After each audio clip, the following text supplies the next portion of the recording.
Poison wafts with a gentle breeze, singing softly verses of perfidy. In the hush of twilight's final breath, I weave a lullaby of death.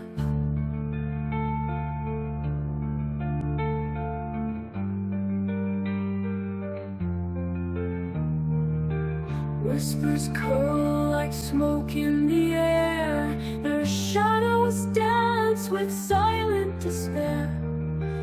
From the sweetly tainted blue rises the perfume of doom.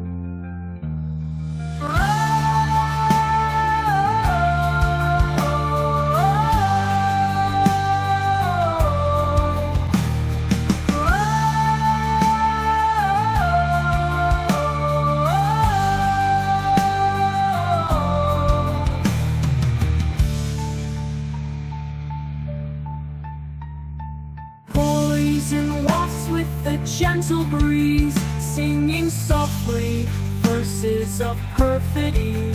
In the hush of twilight's final breath, I weave a lullaby of death. Whispers curl like smoke in the air, their shadows dance with silent despair. From this sweetly tainted bloom rises the perfume of doom.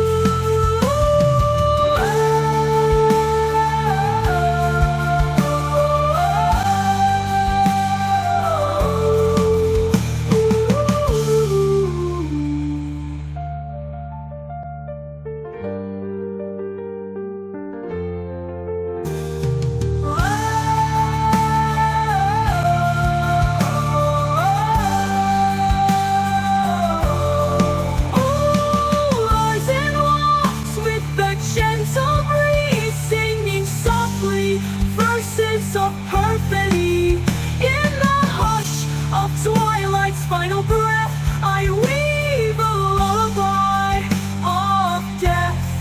Ooh, whispers curl like smoke in the air, their shadows dance with silent despair. From this sweetly tainted blue rises the perfume of doom.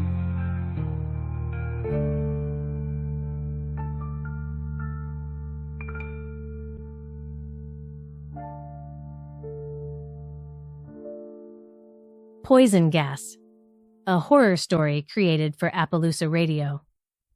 It was a stupid thing to require in a freshman chemistry class. However, Dr. Tweedwill was both incompetent and lazy.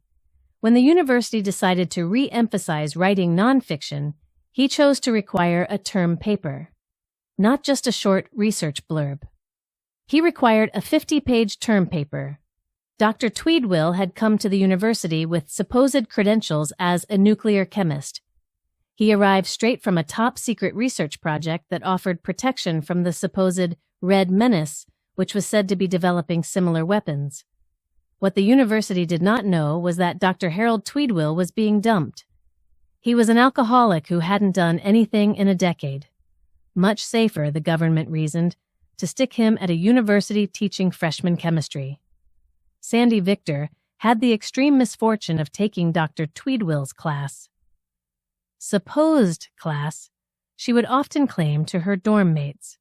Supposed was now her favorite word. She sprinkled it everywhere. Sandy was one of the very few students who actually wrote the required term paper. It seems that almost everyone else had gotten the word that Dr. Tweedwill was not actually reading the term papers.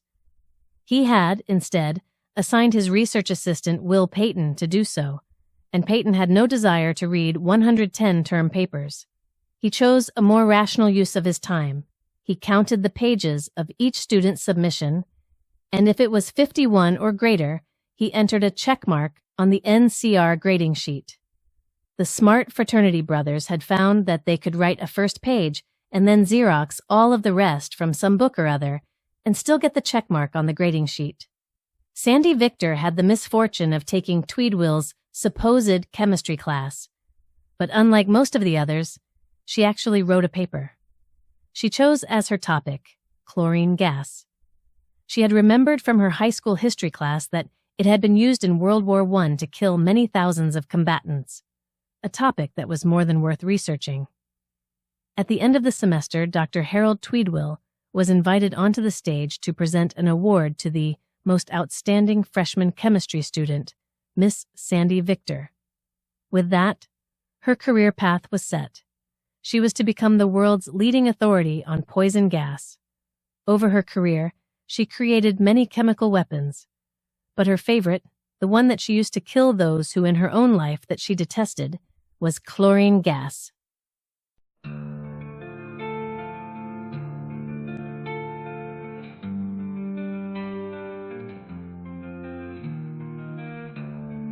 Poison wafts with a gentle breeze,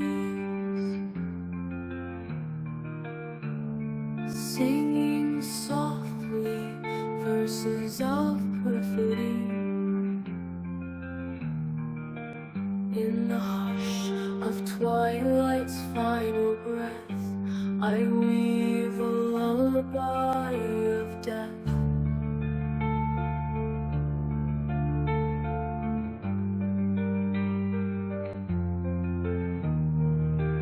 Whispers curl like smoke in the air, their shadows dance with silent despair.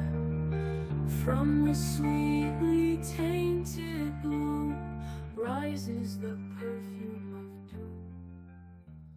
It was November 1962, and the nation was still enthusiastic about its young and vigorous president. The story was national news only for a couple of nights. At a sorority house a few blocks from the main campus, 3 young women died in the strangest of accidents. Some way, somehow, some chlorine tablets that were used to purify the university's diving pools ended up in the water softener system used by a popular sorority house.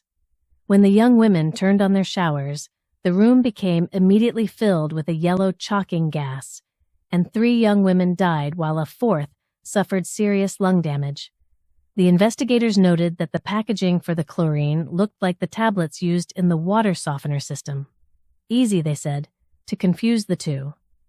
No one remembered that, during their freshman year, Sandy Victor and Lisbeth Gary were suitemates.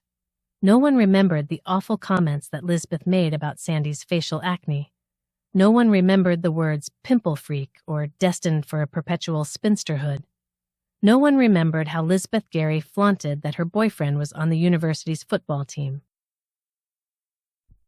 Before her sophomore year, Lisbeth Gary pledged to a sorority and moved into its house on Greek Row. After their time as suitemates, Lisbeth Gary and Sandy Victor had nothing in common. They lived distinct, non-overlapping lives. Lisbeth Gary had never, not once, been in the chemistry building. Sandy Victor, on the other hand, never left it. Yet, something lingered, a memory of something once said, something remembered, something requiring poison gas. Yet, something lingered, a memory of something once said, something remembered, something requiring poison gas.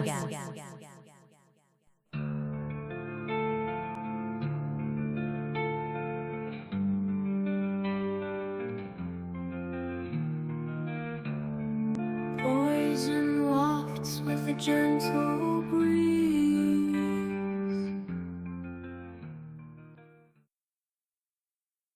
Sandy Victor was fortunate to study under the noted George Marsh. Some said that he was soon due to receive a Nobel Prize in chemistry. His work was outstanding and very important. He carefully selected his graduate students, only the very best and the very brightest. Sandy Victor was certainly one of the brightest, incredibly intelligent, hard-working, strong understanding of mathematics, impeccable laboratory skills. The only problem was her looks, as ugly as a sideshow freak. Her acne scars were deep, always what one noticed first, pretty blue eyes, nice blonde hair, and, if you looked under her lab coat, a great body, well proportioned. George Marsh knew that with her looks, Sandy Victor would never have a prestigious position at a major university. Just too ugly. Ugly men could get jobs. Never an ugly woman.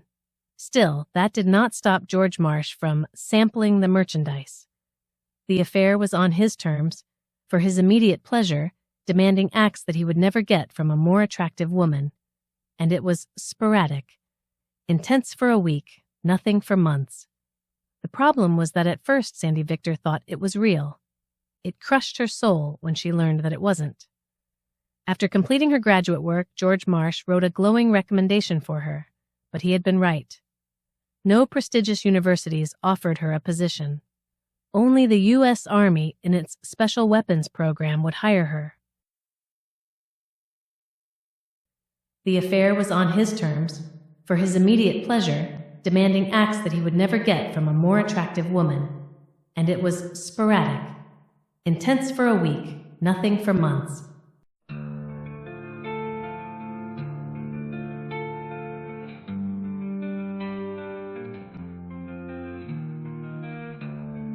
Poison wafts with a gentle breeze.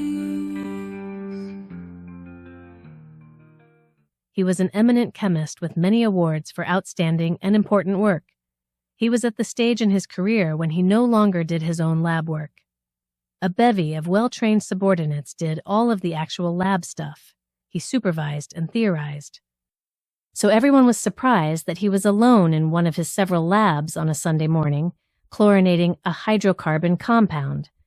That was routine stuff that his subordinates did. Why did he feel the need to do the work himself? Sure, it was Sunday, but George Marsh had never before been averse to making his staff work long hours and on weekends. So, why was he alone in his lab doing this routine procedure?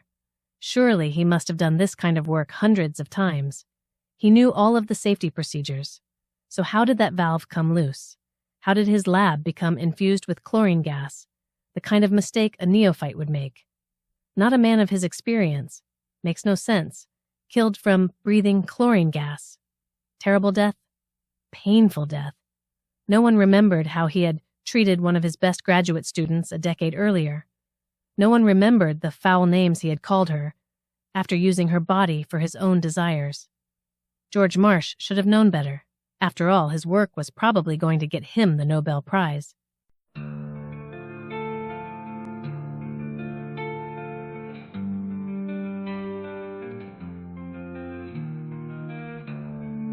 Poison wafts with a gentle breeze. Singing softly verses of perfidy.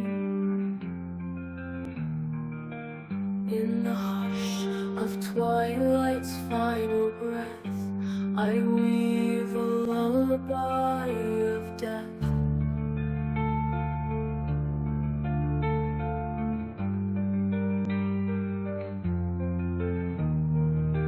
Whispers curl like smoke in the air. Their shadows dance with silent despair. From the sweetly tainted blue rises the perfume of doom.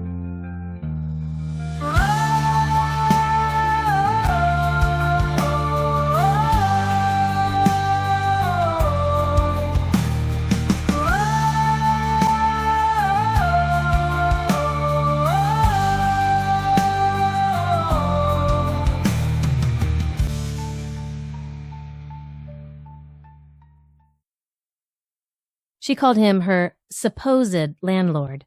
Supposed.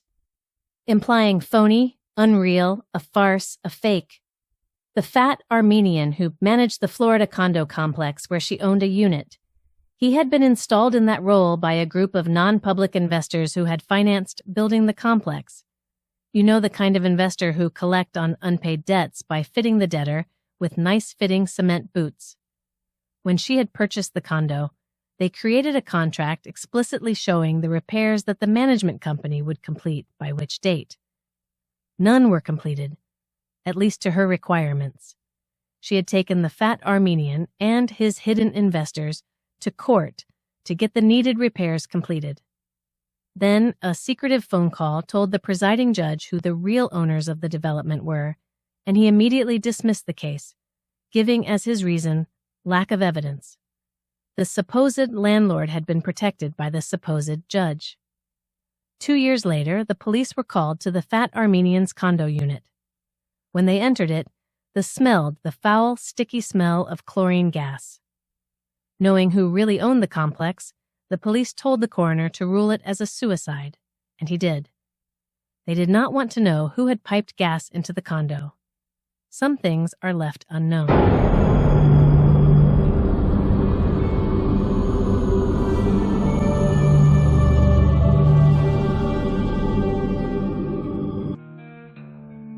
Poison wafts with a gentle breeze.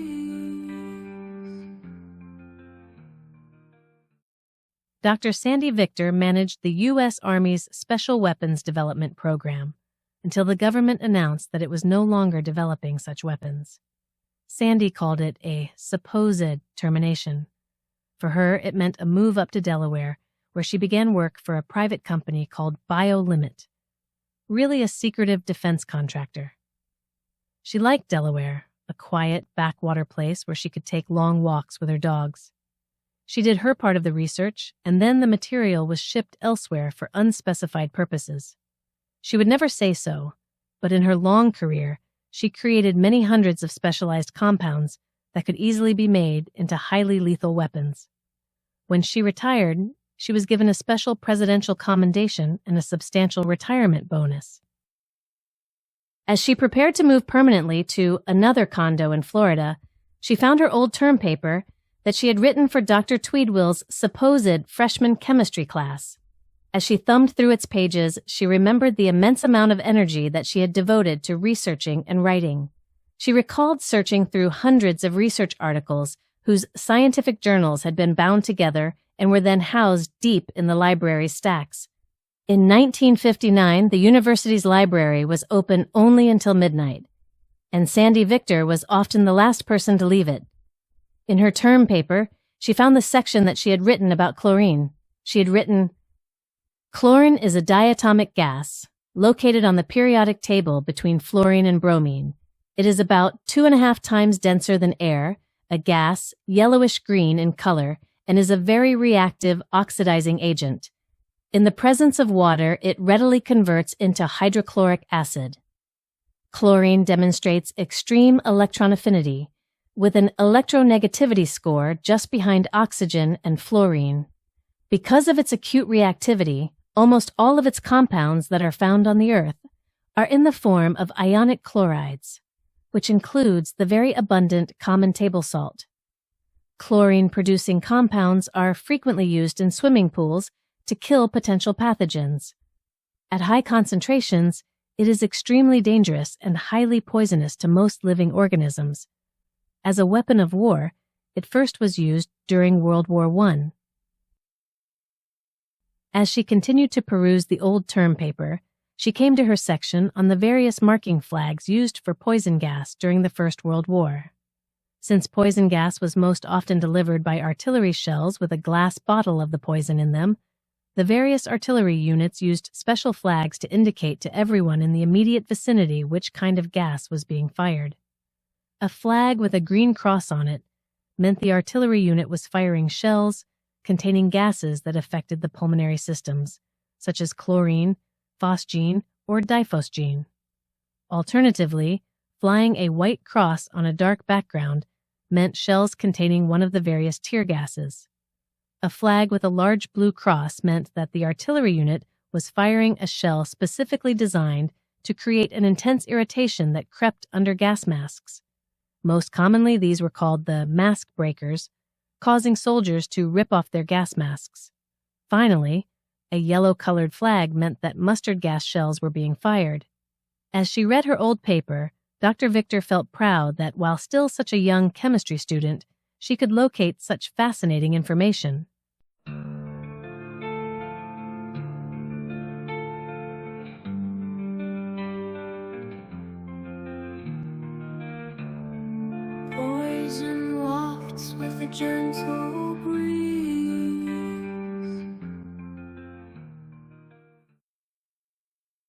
However, the feature of the old term paper that held her interest the longest was the table that she had inserted on page 42. It showed that there were about 93,000 battlefield deaths, resulting directly from the use of poison gas. In the table, she displayed a column showing the total number of battlefield deaths and a second column showing the percentage of deaths. On the horizontal rows, she listed the type of poison gas. Chlorine gas. 1,793 deaths. 1.9%. Phosgene, carbonyl dichloride. 80,445 deaths. 85.6%. Diphosgene. 9,858 deaths. 10.6%. Others. 993 deaths. Less than 1.0%. As Dr. Victor reviewed her old term paper, she felt proud about the analytical abilities that it had demonstrated. Even as a college freshman, she had the analytical skills necessary for important research. To be sure, old man Tweedwill's supposed class had been largely a waste. Nonetheless, the award that she was given was very appropriate. She was indeed the very best chemistry student in the program.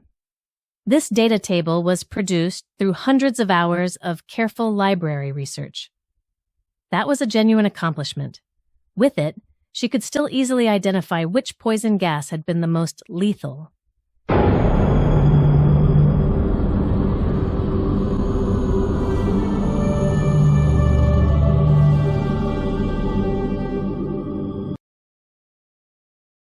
She could have also asked, I wonder how many will die from the compounds that I created during my own career.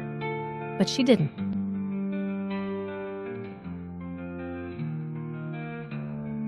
Poison wafts with a gentle breeze, singing softly verses of perfidy. In the hush of twilight's final breath, I weave a lullaby of death.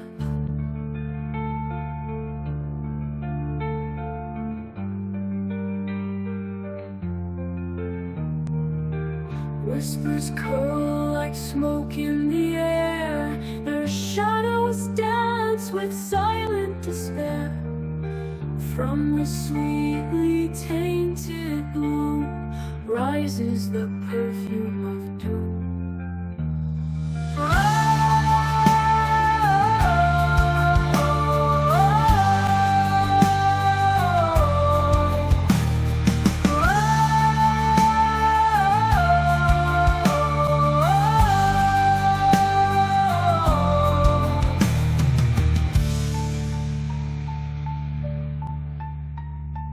Poison wafts with a gentle breeze, singing softly verses of perfidy.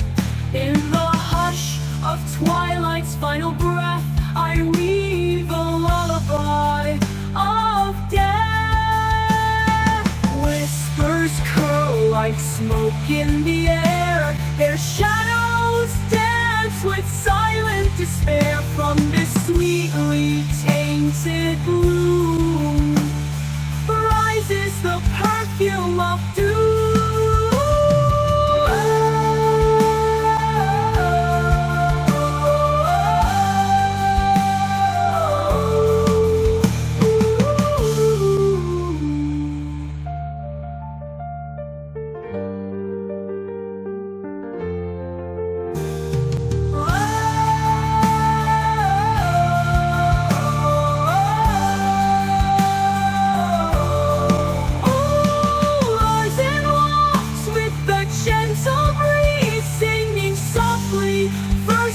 Of perfidy. In the hush of twilight's final breath, I weave a lullaby of death.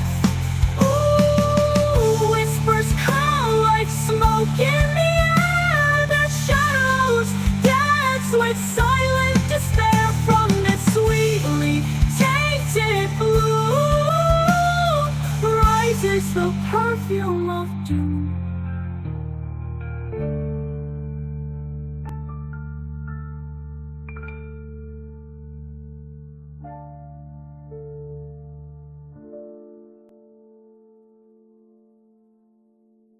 Poison gas. A short poem for Appaloosa Radio. Poison wafts with the breeze, going wherever it might please. Yellow gas. Bitter gas. Choking gas. Choking. Breath. Choking. Each breath. All breath. Yellow gas. Bitter gas. Going wherever it might please. Poison wafts with the gentle breeze. Singing softly. Verses of perfidy. In the hush of twilight's final breath, I weave a lullaby of death. Whispers curl like smoke in the air, their shadows dance with silent despair.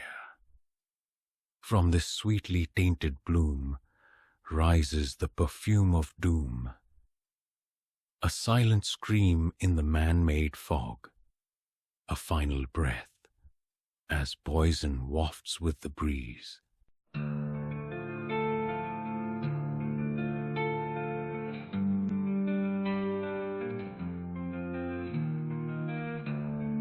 Poison wafts with a gentle breeze, singing softly verses of perfidy. In the hush of twilight's final breath, I weave a lullaby of death.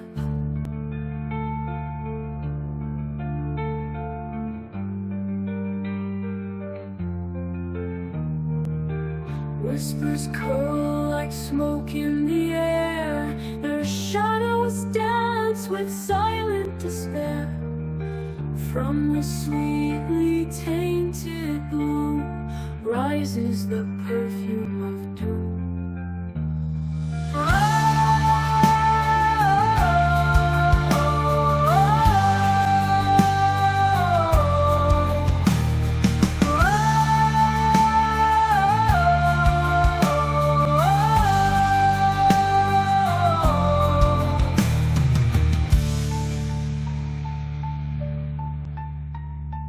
Poison wafts with a gentle breeze, singing softly verses of perfidy. In the hush of twilight's final breath, I weave a lullaby of death. Whispers curl like smoke in the air, their shadows dance with silent despair. From this sweetly tainted bloom rises the perfume of doom.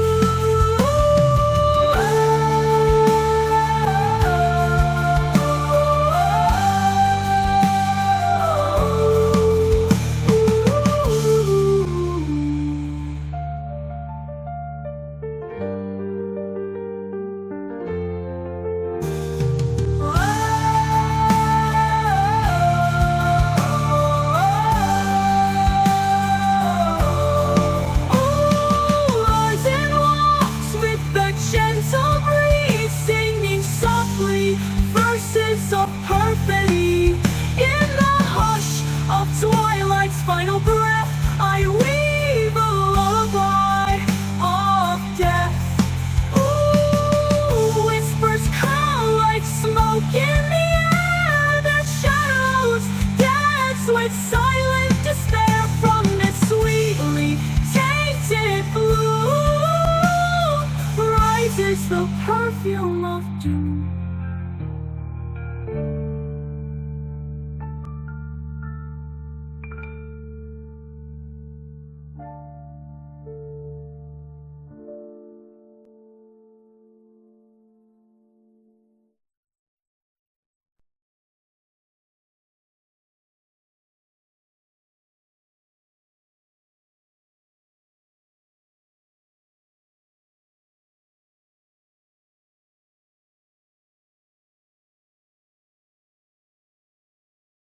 This original audio story was created using voices from 11 Labs and music from Suno AI, neither of which is covered by copyright privilege. However, the story content is wholly original and thus has privileged ownership rights, including full copyright under the provisions of the United States.